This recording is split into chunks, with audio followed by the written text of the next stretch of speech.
slow.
Ia matou te whatalofa atu foi nei tūna fiafi o le asolulu.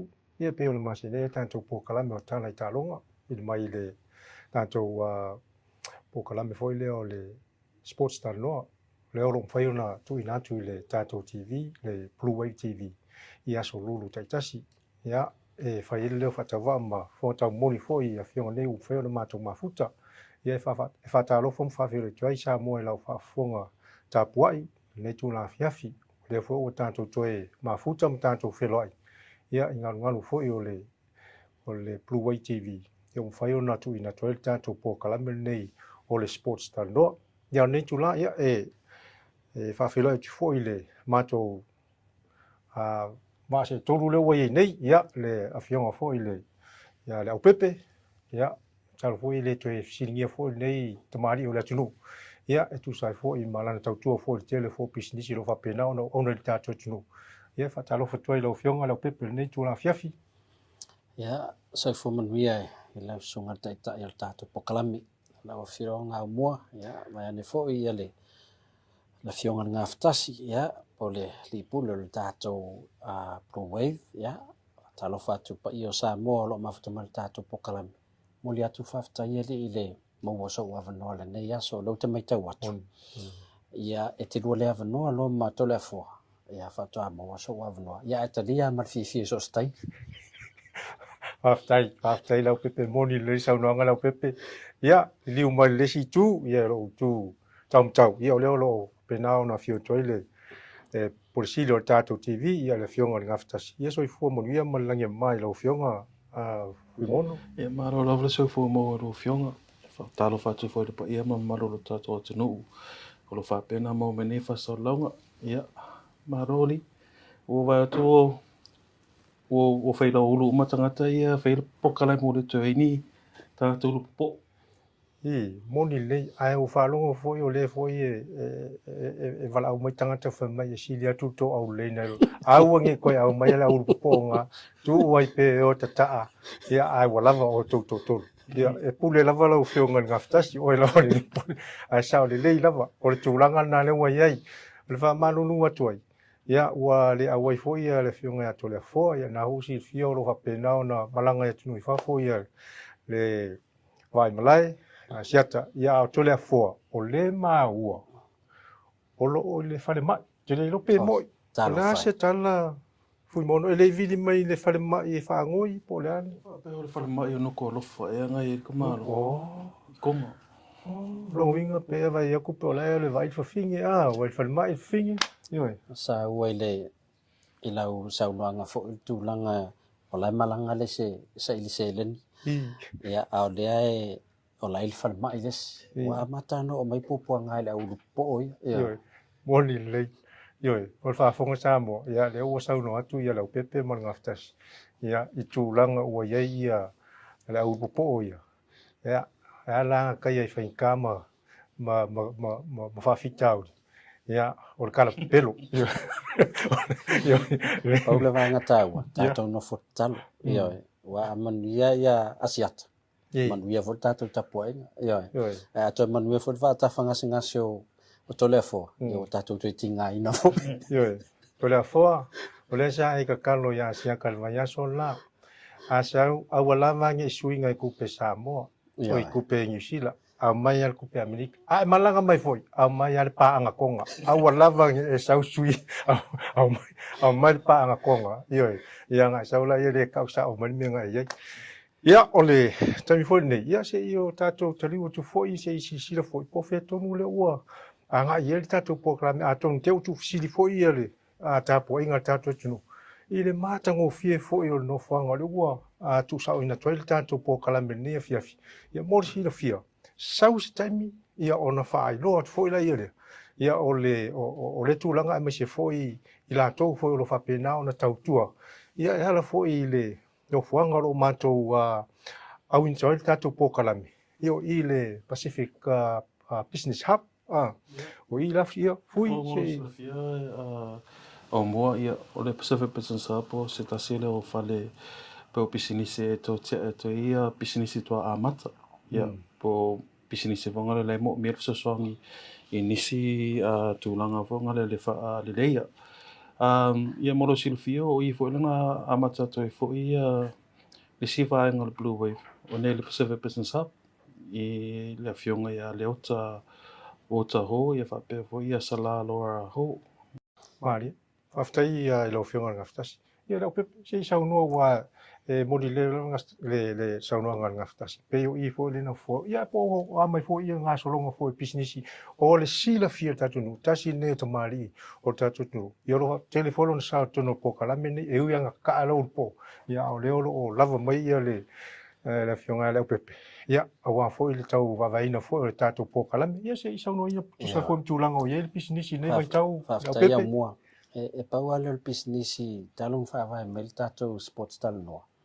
O le alawa lango. Onile. A whatoa maua se mātou awanoa pe a te ua le awanoa se se o tau. Ioi. Ia e leha whaina le tūlanga. Lango le ala. E lango lava. Ia tātou mea whai. Ai fia whais whamtalanga tūlanga i le nofoanga o lo whai atua le tātou pokalami. Ona o le nei miti a salama le ota.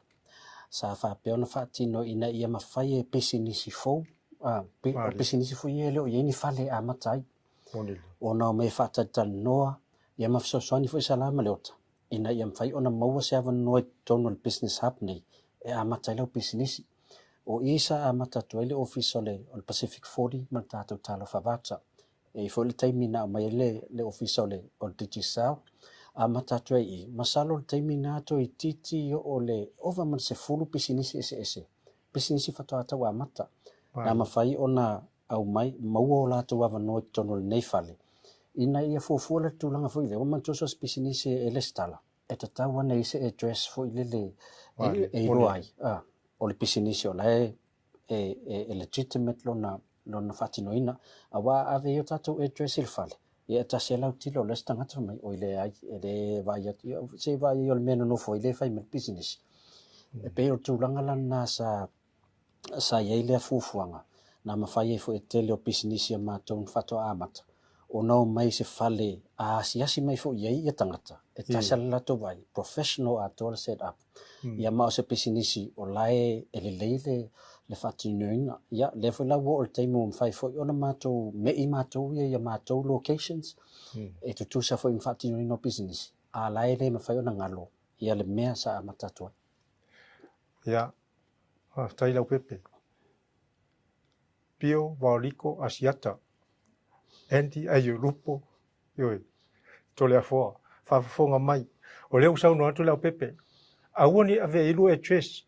Ioi. Au mai isiro pisinisi. Estala lei. Awa wa ave ilu e tres. E maua inga maurua. Ia lo whafonga lei mai. Mai ia lua manino le lei. Ina ia ufo ini fisasia. Ia whingo lo pisinisi ngai kilo kau. Ioi. Ia, Samoa na o whaafonga mai. Ta ua tele le whailo tu fo ia nei tamari. Ia wā whore no fusilafia. Se taimi o mulmulani. Ia o le amani no mo toi nisi tu ia. Ia taimi nei o la tato fo I mai. La tato watu tato malolonga fo I mai. Toi whawau tato pokalami.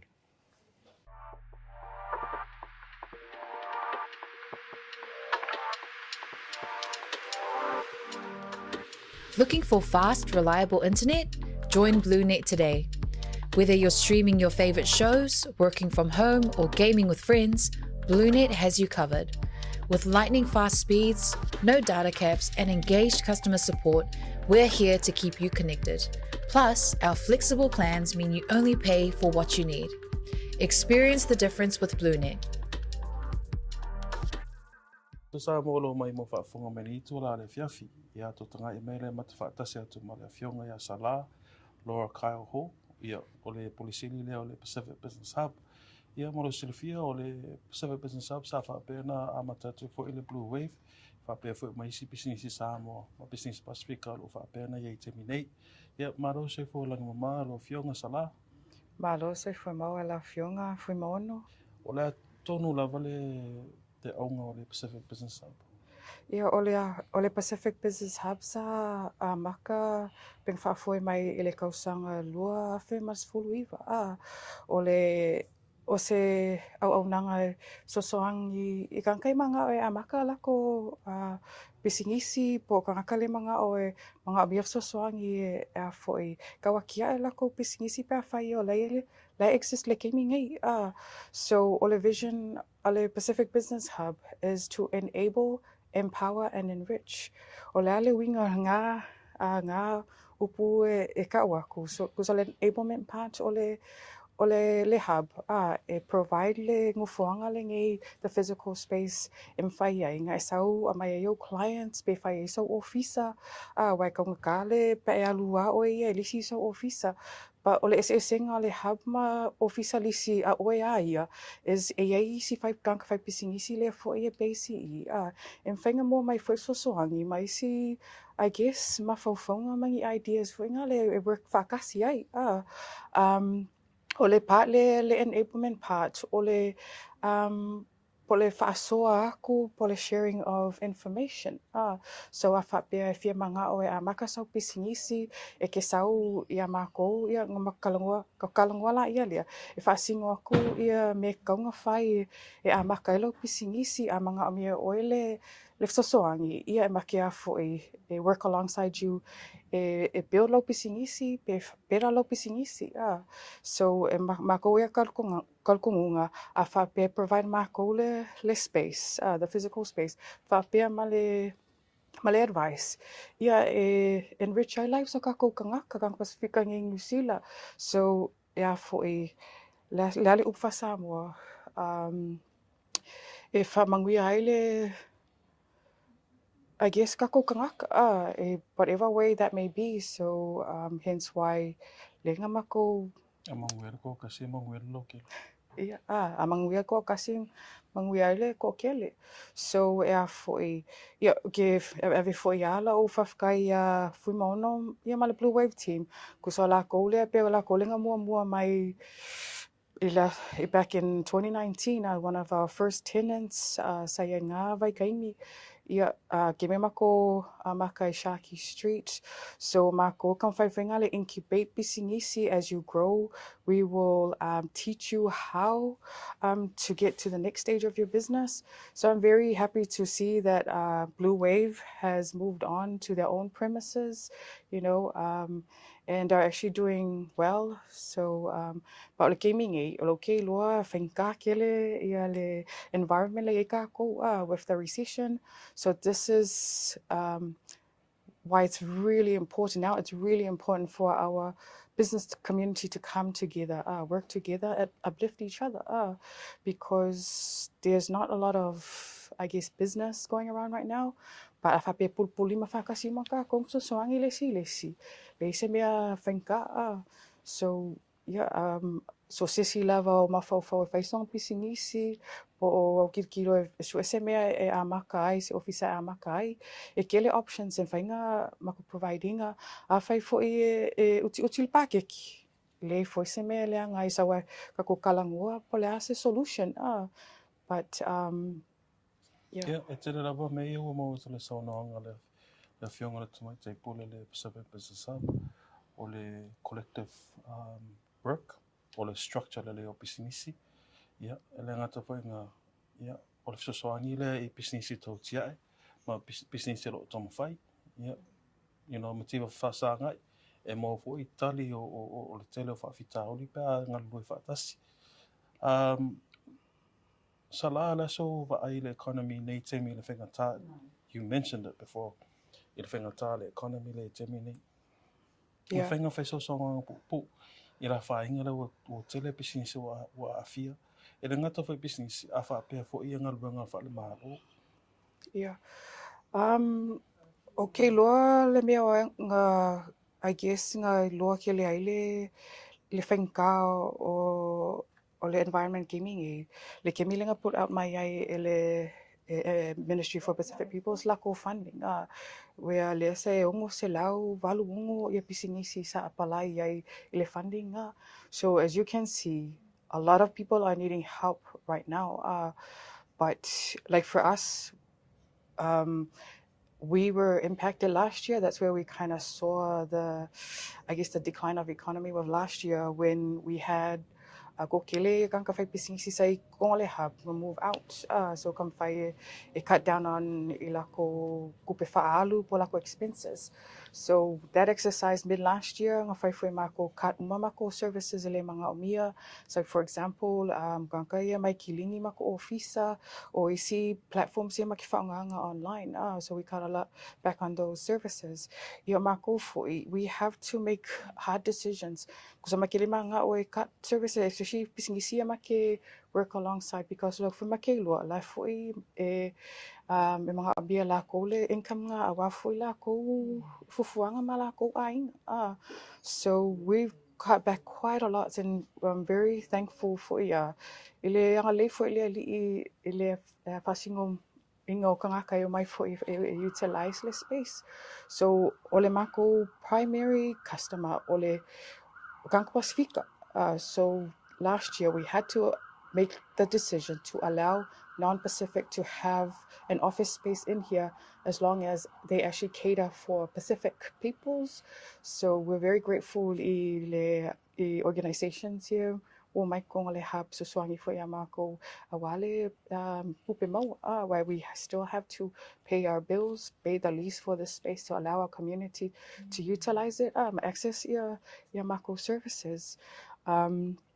I know towards end of last year, especially construction industry, we saw a lot of them reaching out to us. We go to networking events and they're talking to us about how hard it is out there. So I think with the le malo foliangu sila le gaming so I think when they came in they canceled a lot of things so that's actually kind of flow on effect from those decisions is now impacting our economy currently. So and there's a lot of been cost cutting within government agencies which is impact umayale ia le for the environment, the business environment. So, again, going back to the difficult times, afape ongo se lau ongo valu business nga palai.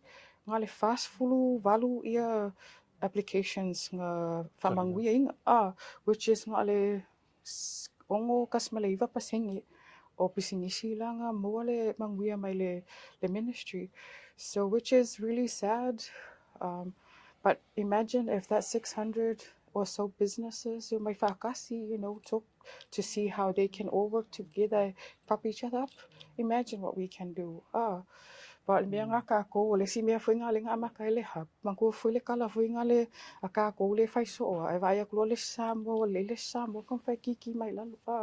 So o ia ma fofonga nga vai kimi like fa feanga kako fausia se mea a fa pea okay manguia foi le skangaka. So this was the answer I guess at that time. So a fa pea manguia mako manguia foi le si o so kangaka lai foi so manguia. So Mea important na ya kako kele angat kau kala. I say action. So we need this time to act. No more is le si foi mea ya kako. Sama ko angai kakalo.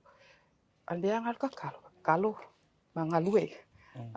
Ele se mela la kakalo e fa kadika ko sa Yesu e ku mel mela ka ke manga oi. So singkal pupu nga. Ya, no go fa fonga mai Samoa. a whaapea o e se tangata whai pisinisi, po o whai tangata o whaapea whawhia whaisa pisinisi. Ia, e au ngā tarele saunoanga se tasi fo i o mawhine o loa langa tautua le community Samoa whaapea whare Pasifika. Ia, ele tu whaamonga voicesi. Tono ai e te so mai nei le Pacific Business Hub. E mo voice ma pusanga I whaafita auri lo whenga I mo I mea tō pisinisi. Te lora te mine le tato economy e le whengo fie. E le whengo fie le tūlanga o le o asauna le wala o le IID me go tax e o te tongi tax. Ia, whaapea fo ina to tongi fo ia tangata whenga ruenga. Ia le ngata whenga o le pili al whali. So e le tongo fie to I le whengo fie o a tili ana whenga ta I le climate lau e kako tama ainga te minei. Ai te talo pia e se suinga I tau sanga asau. Ia, pia foi whenga le li.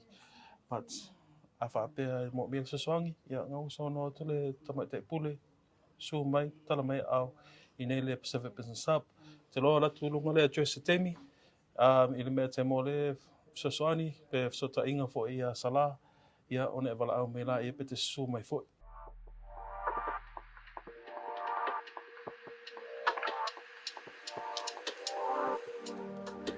Looking for fast, reliable internet? Join BlueNet today. Whether you're streaming your favorite shows, working from home, or gaming with friends, BlueNet has you covered. With lightning fast speeds, no data caps, and engaged customer support, we're here to keep you connected. Plus, our flexible plans mean you only pay for what you need. Experience the difference with BlueNet. Fiji and Jura man malo le Chiefs I ai e lusu valu I le lusu wha. Man malo le au le Brumbies I le au le Blues ai lusu tasi luas fulu. Man malo le Waratahs I le Western Force to lusu wha I se fulu. Whai e Crusaders le miti le Reds, man malo le Crusaders e whasu tolu I ai e suluiva le Reds. Ai pai pe malo le au le Otago Highlanders. Tato mea to talonga Six Nations, man malo le au e Falangi ia Ailangi e whasu lua I le lusu fitu. Man malo le au Skokilangi I le au Velese, tolusu lima I le lusu luiva. Ai man malo le au Engelangi ia Italia e whasu fitu lusu wha. Ia ona whai ule tato talo taalonga I le taalonga I le taamilosanga o le World Rugby HSBC Sevens Challenger sa whapena whai Cape Town I Afrika Sote. Man malo le Portugal I le taamilosanga o Rii, ai man malo le au Kenya I le taamilosanga o Tamaitai. O lo whapena mo whole no Samoa, Matonga, I whapea whole au Kanata, e tau vai fo mo se avanoa I te tono le HSBC Sevens Circuit o lo whapea na whatami lo temi nei.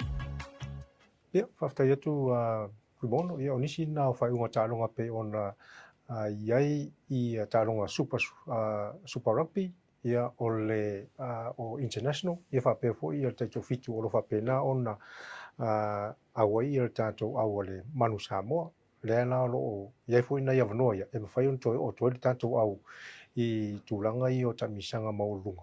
Pe ona iai I Hong Kong ma te leo o atunu ui o lo whapea nā ono whatunu ina I taito fitu. Ia, fui mono se I tali wane po o ani si o tūlanga me whai on tātou whasoa I tusai mali. Whai unga o tātau. Ai, o te tātou te le I o atu tūlanga lea. Tātano fo inisio tālonga man lai sa iai whai unga le Super Rugby. O le tau māua I le mai o I Peretania. Ia le se whai a onga fo le mo le au le a Welese. Ia mo si fia fo I le au pepe ma fui mono. O le ua wha uma I le tautua fo I le whai a onga le New Zealand sa iai. Catlin. Ia lea lau e tau maua lau whai tau tuai fo I tustusinga fo. O le whape tau sau e fo I ma le ingoa lea o le sunga fo I le sa kapteni fo I le au le Mount Samoa yaso la. Le sunga ia Pat lea. Ia, sama ua ia le tūlanga le I le teimi le Lasfarelia matawanga e tfui mono e tālonga le moana ma le au le Hurricanes. Ia a te ua sawa le lunga le article fo I lea. O lea e tau masau salo ia I lātou sa tusia fo ia le tala lea. O lae o Pat Lam tangata lae mua lona ingoa. I tam whainga wele se mo le su e ino sa lātou whaiaonga. E suia ia Catalan. Ia te au fui la ia. Ia talo sia pa whapea o sunga ia Badland. Ia leo wa mawina lea vanua waile ngata ta ua toi New Zealand. Ia ai pe whaasisilina i loa toi fui. Wa ise whaiaonga o sesi sata alo le man Samoa. Sa lango fo le man Samoa. O lea ua mwhaiona whaiaonga ise au o lailunga le ile level mawalunga le i tonu Europa. Ia e loa i foi. Ia ele nga o le lakapi ele le e foi nei o tatu tangata. E foi tatu tamata alo le fo mwhaiona nga ia te whaiaonga. Lunga le aule au wele se.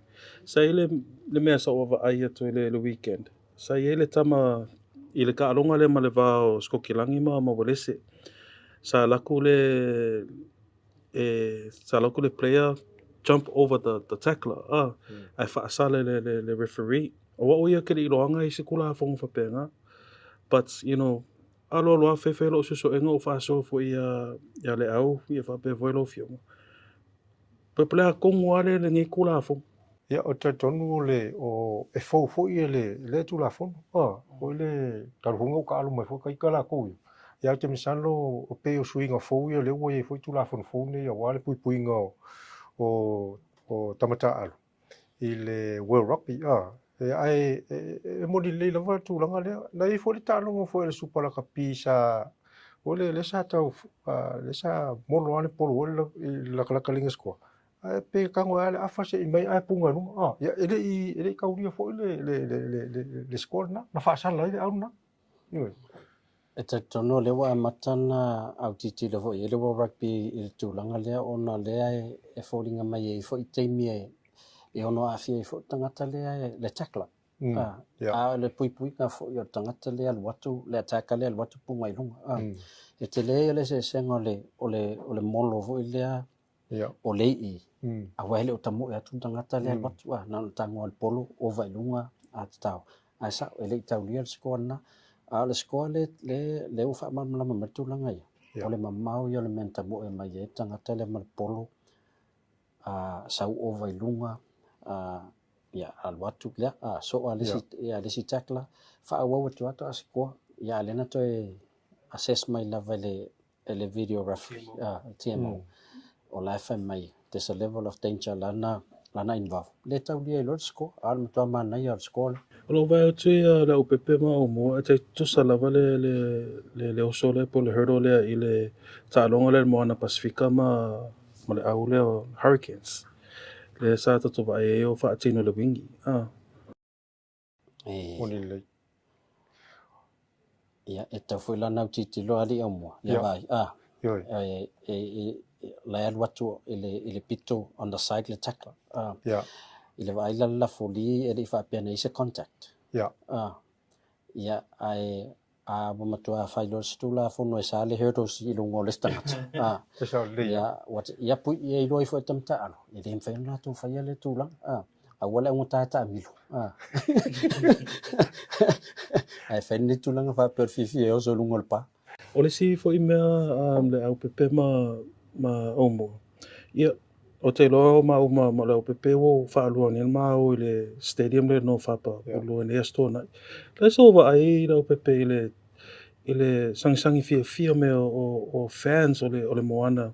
E whapea fo i fans o isi au ea tu tapoi. I le whaatumu lia no whapala to i tanta ailingi, tanta tātou. Fumonon mele wo lo nei. O lea ua maua tonu ala no foangai. E tawana tu walo tātou au lel mon. O wala uwa ai lau tapo ai le asuna. E le ngata i tangata Pasifika. Le to a tele o tangata palalangi vo i lea inu nofo nofshoa. O leo pe ua fia o atu e lango. Ono lo wei se au o lai tu i o nofshoa. O teilo, o tangata muala ne le fia tātou blues. E ui e nofo tonu au kila. Lea u fai mai. Lea ila, wala vala le south, central, west, ma le east. E o e lango le blues. Tu mai lula mato moana. Au la lea le al North Shore. O na mato whaasoa manisi fo i tangata Samoa ni nofo lungo o afimani la tūtala. O to tele o tangata pālangi ia se i tulofo le ngana le na mata. O tangata Afrika. Yeah. O me to tele lo community a South Africa no North Shore. O tangata lai o mo to afia la kapi. A le lau fia we se la to au o le ata o le au la to North Shore. E wi ta o mo le ngole au mo na Pacific. Molo silfia na mo le sota inga ne mo le pule sile le Manukau counties Manukau ni tai au. Sa ma whaatala no inga le se tatu avanoa toto tue e whaatino o se tatu pokalame le vaso fau. Ai ngā mātala noa la ia winga vonga le what does it mean to have the Moana Pacifica play at the Counties Manukau. Ai whamaikala o le CEO o se tūlanga manuia le mo le atina ina o le stadium le lato. Ina ofa ingalo ia tātou o le au lea i le stadium le Counties Manukau pe o le Navigators Home, pe Navigation's Home Stadium. O le tō tele o alo mawhanau o Samoa Pacifica, sa ta alo I me le Aulea Counties Manukau, Jonah Lomu, Tana Umanga, Peter Fats. There's a long history of Pacific people. So they're looking forward to host the game next week on the 21st of March. A tonu fo la toto wawa aie fo ise tūlanga whaatumulia o ne malai. It'll be great. Pe mawhainga develop le malai le se malai masenga e mawhainga whaanga I le moana mo nisi loto tālonga whonga le nei o kilangi saute. O nisi nā tūranga o le sa whapena o na mau foi avano foi al ngaftasi. Ia e tata noa toi foi nisi foi la tōlo ngā lue tonu yuni ni taitasi. Ia mese foi la fionga ia lo pepe. Ia o le tālonga sa whapena o na iei le Moana Pacifica I North Shore. E moni le lei lava. Po fela fo ia le ia kailo ia o le peua taua fo le ia o si fo tūlanga o me tau pisinisi ia le ho manga mai fo county ia ia la tau pulenga pe o sa no ngafkas ia e avatu yo ia o ho la to yo North Shore ia o fina mai fo ia tato ho tangata mai la to fo lo ala la impapa o yo ia o mane ia lava o ia o le tūlanga fo le po fela vale le meanga ia al taua ia man malo Na fsili ni fu mono ia le fionga ia whalong. Ia. E le tūlanga le ave o tālonga I tai North Shore. O tale whalong. Pau leo malai. O lo iei facilities, o fisa, o mea umalava. E mwhaen whaatino e le lato wha moi. E le taimile nei. E le o iei a se si malai. E iei uma facilities o avanoa. E mwhai e lato. E mwhai lato na set up. O lono winga. Na sau no foi. O tele o tamata alon mon. O le aino no foi nei le Southeast. Ai e o atu yaso uma itai.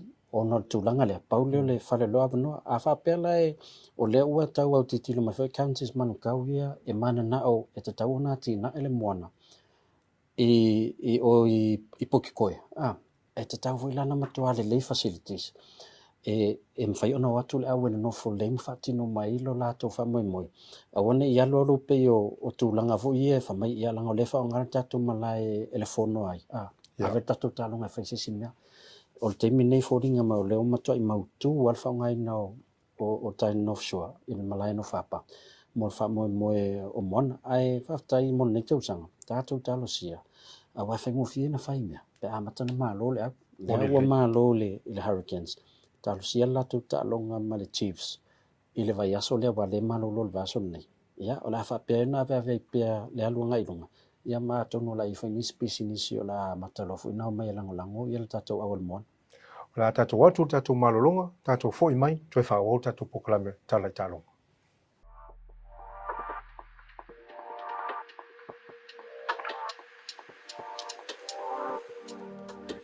Looking for fast, reliable internet? Join BlueNet today. Whether you're streaming your favorite shows, working from home, or gaming with friends, BlueNet has you covered. With lightning fast speeds, no data caps, and engaged customer support, we're here to keep you connected. Plus, our flexible plans mean you only pay for what you need. Experience the difference with BlueNet. Sports tala noa, e reach umai I aku moku le Pacifica. Ia, a ko ngai se kemi e whaparangi a koe ngi se kako pokalame. Ia, mora kemi nge, ia langa le alu whasamoa. O la makala kako whaasoa. Ia, kako whaasoa mua le ka alonga le Moana Pacifica mana Hurricanes.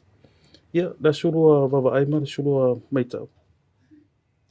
o la o va e toi o Highlands foi no va e toi o le sao na lo talonga ai le ngata foi la le mai tau wina i lava i tamata alo i le tau tia pela ona i le alo Samoa ia miracle ese le talua na mata mai talonga tau fisili ngia la va la pepe ma fui mon le tau sanga le tau fisili lo ma fo pe ese la va le fakalo ka ma le tau sanga le la wo prove mai i ka ma ole mkwa mkaukia la vale ole kalo kama ya meshe foi la le sao kalo le fika wile le la va ele nga ka le fit o ko e sao ka ko le nga post skills ko le foi malanga pu ya o vole sa ile mala ile pepe ko la so sisila Mo lua vaenga sa mai tawina na laina tele swing ol awal mo na vai asun teni na lol vai asun ta lo mele Highlanders ole vaenga mo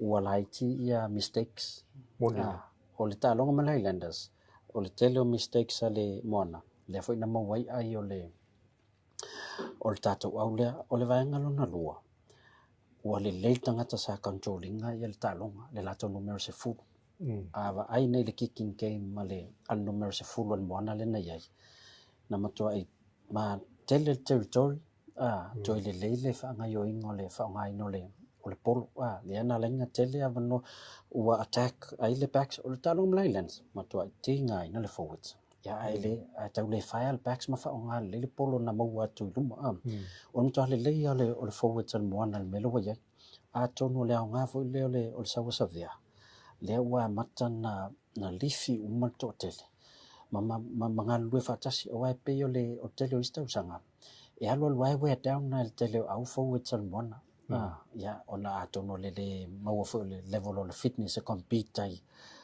ile super rugby level eva ai tu nei la tu langa we o mal le talo ngate vai le o props o le o alato second rowers carrier flankers le na sa no ya miracle ele tele na feature to sanga tene pe sa impact player le te vai atu le wa mai ton wal te mi le o matua le ya laina ta mo ai ma losi le carry ma ua veo se tanga se strike weapon fo le mol fo weki e pe yo e te vai te mi vo ye to vai te e te longo fia watu fo ele afale polo le sau Dani Kaleopa to nga carry vo le moti no ai o yanga iluma fia fo ma to pack so fa la ti to tala vala o mai e pe vai to la ya luma ya tano o tau vai na tulanga le well forward tale sikalamu matua le se minu ele o tele vo tau sanga na on sikalamu ala te va tu ko le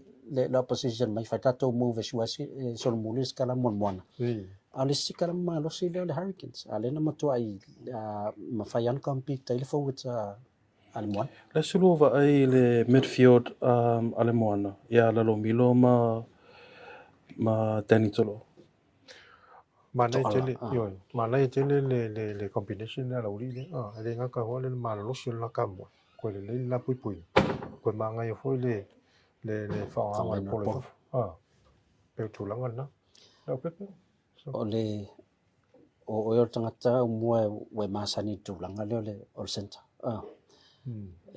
ole speed ole distribution ya malau defense tele o taimi o le backline le Hurricanes e tamasata alo Blacks ana matuale le ale pui a tanima ya male sunga fo ya lolmilo ya e uya lena o maitua ya e o mai aitua ko te le la work rated defense ya mal fa ngai na fo yo le polo ele telefoni polo na fo ai ya le tonga ta la vui le turnover talosia ele o tu nga manu o misale uso ya tani nga le pina la via le pu lo na tuli sa wo lo tua ya o le la wa nga le pai al moana ni va so fu mo no ma to no le ya o le sunga fa ya savia ele sa la fa lo no lua na no fa ya to ya fu mo no la tu mai sa via ele ta la fu la ton fa tu bo tu pu fa la la ya al mesi dia la na ta no o ton so o sko lo fa to ile la o ke ya la ta to o mon o lo de si o fa fsili ila slova ai fonga le il moana ile moving forward o le taua fo le maintaining o le o le progress la ui ai te mine. Ia te awala tau ia. Pei an tatalo fo te leo isi po kalam. Ia, ele mo fai on tanto, ele a fōringa le, tūranga fōringa le leile performance ngai, perform le le ngai. Ai o kurisi ka longo koe. Ia consistent. Koe, ia, ai e kau anga ku mau pe le la fōle. Le form le ngai, le ngai aso, ma le ngai aso. At vai ngata ua. O lo fa luan fai ingal Hurricanes in one.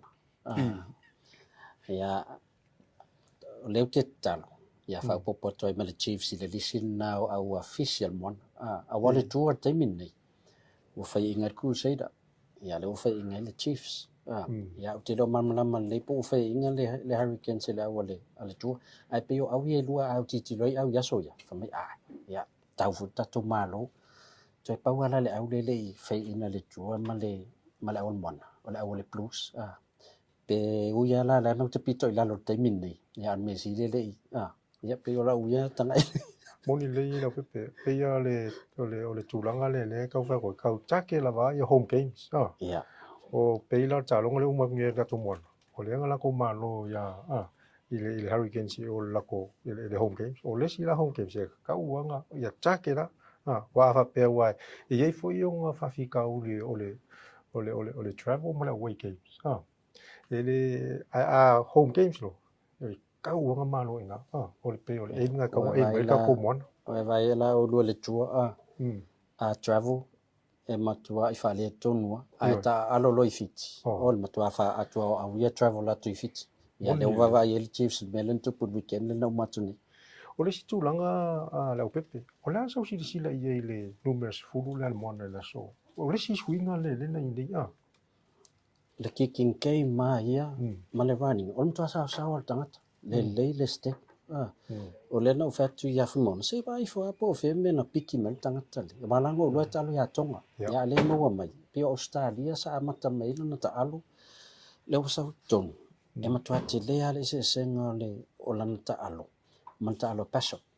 O faisi level o Super Rugby ia Pasop i le Hurricanes.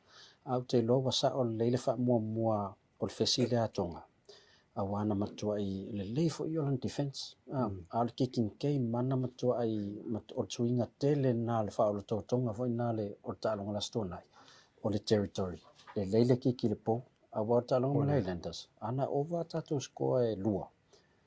E manu malo talonga ma Highlanders. Pe o e tolu le asko ele e faila le o le a foi le suenga territory. Le leile kiki ana il po.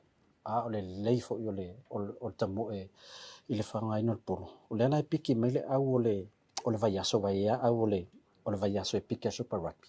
O numera sfuru le o le au o le vaiaso i ta alongan te nei. No winga lana si le atulan ta alo i lo isi o le isa ta alo fesi lo Blacks. Ia ma fesi al Wallabies. Ma le tere tūlanga le wesa no ia leo pepe. O le si tūlanga fo le i lau ai. O le ese mo le tangata le ka alo le si level international. Ma le Super Rugby. Ia ma tangata le mo fu se International experience. Le la o sau kamale. Ia o le sa ka alo ya konga. Pe la tūlanga la na fo le ila ka vai mo ka le mo aku experience fo ngale mako ale le o le sa ta alo ya to. Ale si tūlanga no vai fo ye la pepe mo fu mo. O tano tamale pet ia onga ole langa ole halu ga lu mo fo wiki. Aka alo ya konga. Ia. O best game mana ka male le face 5 le.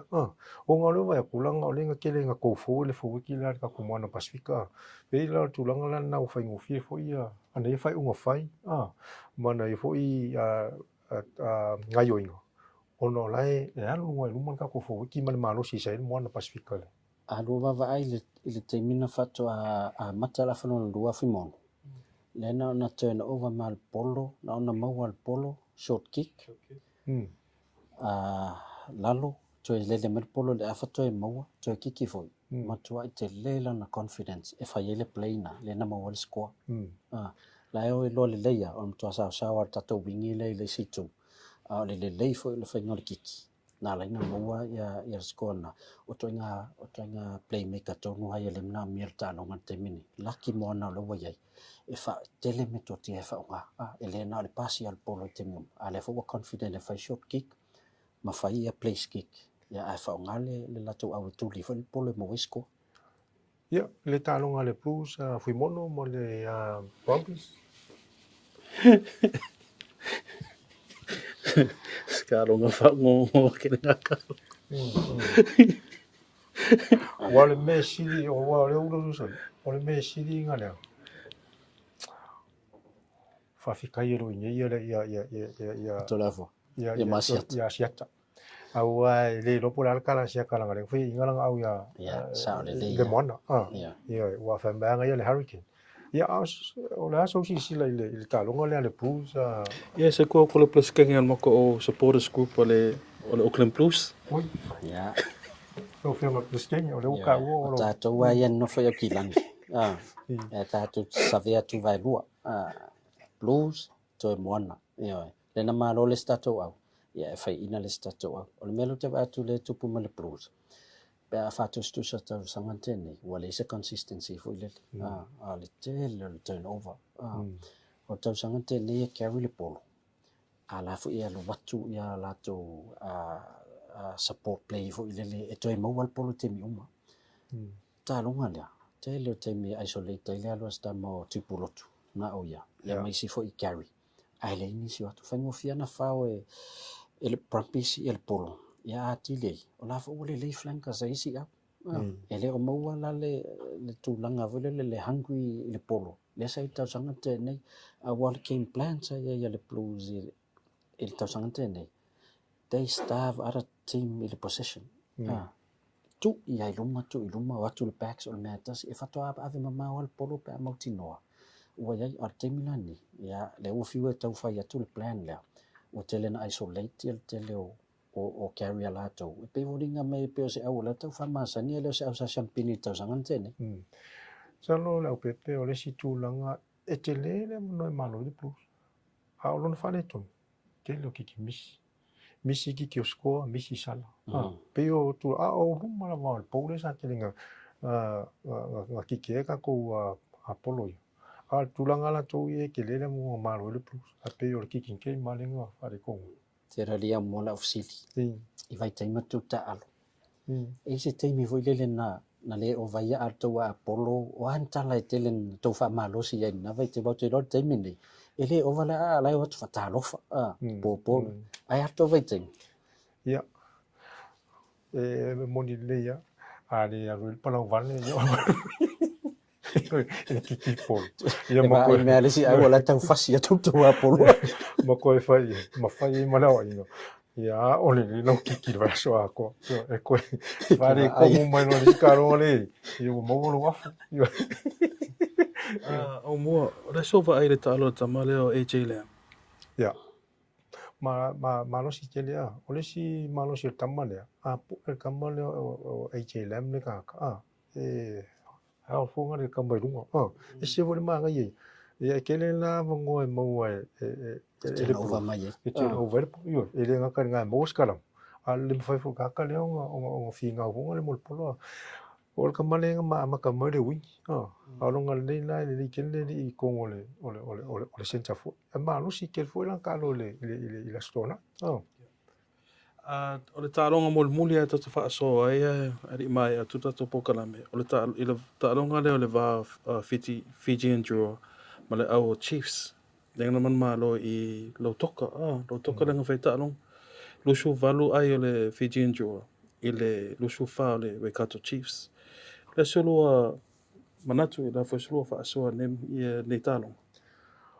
o lo fi le ka alo la una fiki o le flea le fa pasifika ka ko o le au fiki fit ke o le se fo la le o le kiking o le polo le ko kike le Chiefs ai mo mai le mo o fu peki le nga sa welo o le ko nga flea na le fai e au ngi nga karikari pe a ku ka ma ka alo ka lo ki fi ke le ka ma le fai a o ngi ile Glenn Jackson yo e nga ke mala malamba le I ko nga kulanga le ka alo ka ko ko o le Chiefs o le kasi le ngumela kasi o au ko New Zealand ya ai o le fo ngala o fiki fit ke le la o fiki ioi O le e sa o le ala sononga. E toi titia atu stala whaingo fiel to inga ta ale le au levits. O ta ale le scheme plan. Whaonga le flare. Whaonga le malusi anga o maasan yei le tūlanga vile le offload. O le kick and chase. Wa Beila i Auckland Jackson fu isa ta le Chiefs. I tau sanga o mawai. Ia le fwela la tu ia. Ia matua ai o le melo tu vai atu ai. E o ale fo wiki a le tua. E mawhaiwhinga kick chase tamana. Mō tangata e whiola mai. Fia ta alo sevens. E maua to ina skio le se le offload matulanga le pasinga o le polo. Ma le tencha fo ila na e watauna mata la i te leo au. Peata alo male au le tua. Ia le ua atonua le lope te ua ia ise suinga pe ana wha pe le timu ia le aso talonga. Ia e fo ila le stulanga ana le timu. E lono ia le oia malo le tua. Il velo fiki pe fa pe sa le le langa le saudanga la pe po le ala va alo fanga e sa fo le la fa pe wo me vela ke ya o kaungi fi ke le yo anga ka wongi e fi ko la forma sia ka alo inga kau yo fi fa yo tu langa le fa mole o mom fu mon ya il me voile le lenta to va to ya tele a wole tua le o mainga o ta alo ma Wellington le ana o mai le se pasi pikia la to mla vale a le loli na atu e avia la to atu le ana te atu o le wo ma fofa o kilani le na po le mala vale le o ta longa sa fa Hawke's Bay in Napier o le la talosia o mala vale le a Hastings o ia Napier lena o te le se pasi feo so le to le loti a fai o mala vale le o kilani e no winge o no fitu tu la le sa te atu to o te le fai tau le tala ai ia te au ia e se foi le mana yo natu langa foi le pe fai wa is a breakdown of communication ai la to sa ta penaina o le level o super rugby so le to fai nei se me fa le tonu fa pena moni le ia la pepe a me se foi kulanga le o le professional le o ia ile fai nga twitch fa penga ia pe fa pena o fai ia au ne a me se lava ni au e masi i mai pe malanga tu ini sia tu e la ngona fo e la tau le fifia pa o ye a me se au me ia tu i fa piko si le anka pa fifia pa o fikile nga fa ye au mua ana se au Australia le na malanga mai a te tu lo lida te fai atu le te mine le media ma tua i blow up ai o ke langi la nga failta le nga tonu mai le au fit se vai la o ma ko wo le loi o te masa no drive ya mato ngal wenga le loi i Napier e ono le ai tula pa fa pete lo tu e malu lo foi a le te alu ta vale comfortable le a fa lana te atu tu lo le te mi atone ia le tiola a fe ina le au la to talo ngali e motoa e fa le tala fe nga yo le tula ia talo sia ia awani to tupu wa ana tupu se awa Australia e tele malanga mai ia tae o mate minele lo pora tulanga e umai ele fainga mai o New Zealand ia fui ona so fu ngal kia te lo wo mai ala tato fa so o le pai le moana le vasoni ia tato e Pukekoi next week ia te lo e femere to pokalami o Pukekoi ia fa pe foina a fa pe te avono la stona ita to mala o pepe e kavale le talo ia o le na sa mo lo fa fonga le tu la fia tu sa ko ta to pokalami e ma te foi le fa fa te foi le fionga na ftasia mi se foi ia le lo vai ala o pepe ia e tu sa foi mal ta to pokalami le ia fia ia o le a tam foi ta to pokalami mai fo ia o to foi ni si o fo fa ingo fo talonga la fa pena ona fa sa uni to ia telo tato au a mission lava ile super rugby ia manisi fo io talonga fa va maro ile le foi va yaso la fa sa uni to ia la mon mundial e un fe mon le uta wa fe mon pe ya no fa yatu so ngata yo so wa no to no tato sports tal no a leo tasi al mam fui mon leo a mata mai fiti tonga tele atu no yo mata mai Awa le vanga I lau rupo ia nan tu atu fa pena Sa ili me lotu to mau. ya kanu sia au lua maka mai mo lua fa longo mai yo wo kil me ya o lua Omon mole Ya. au mo. O te whima malama pula ale winga le ti au marketing nei runga le ofo le au. dapat se Ya. fa lau lo ni ti au market a mua fui mon a leo e whainga pa anga tato company fo le ti a marketing ma le Bluebird I Samoa o lona winga o leo weile e channel Bluebird I New Zealand a fia faisa ngaluanga I Samoa au mua so fale o sau pa povi o loa umai whaatino e polo ketia lai mo le Bluebird o lona winga e te saule ofisa ti a marketing Ni Mangele a mai le liso lau oka ma tu taina a toa le tau ia ma fain te tongi ni te le te pole la fotu pe yo ma le vatu esele o le tfa pe lau fa lau pa po via te la na te mai sai pua al melana a wa esel men fa nga ile le sen o le se len a le sivanga tawa a le lava lau se len ni e te tongi lau oka te min nei le foi fai pa ngati a marketing ma le Samoa New Zealand Finance ma fain finance lau fa tau le fia fai le Bluebird ya ole tatu au nanga na tia marketing Samoa pe ate ua mafo fa fa singa wenga Samoa nei tau sanga fa so tai mai mato fa na fa atu le quote o nga wenga ato fa na tongi New Zealand ya available for tatu finance pe amana mia ya au le fa una tanto po kalam ya ona fo se silsila mas fa fonga wole tau to mari fo I se fa fonga mai sa mo mato va se to ya malu ave fale so to fingalu ai toe ki mai ia lau TV va so fo ya la tato to felo e fo te masa ni lava nei o tato sports tano pe au le so mas malosi ya nei temi ya fa so fu sa mo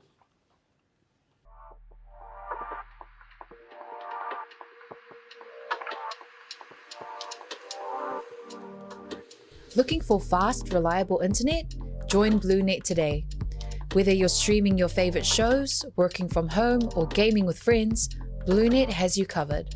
With lightning fast speeds, no data caps, and engaged customer support, we're here to keep you connected. Plus, our flexible plans mean you only pay for what you need. Experience the difference with BlueNet.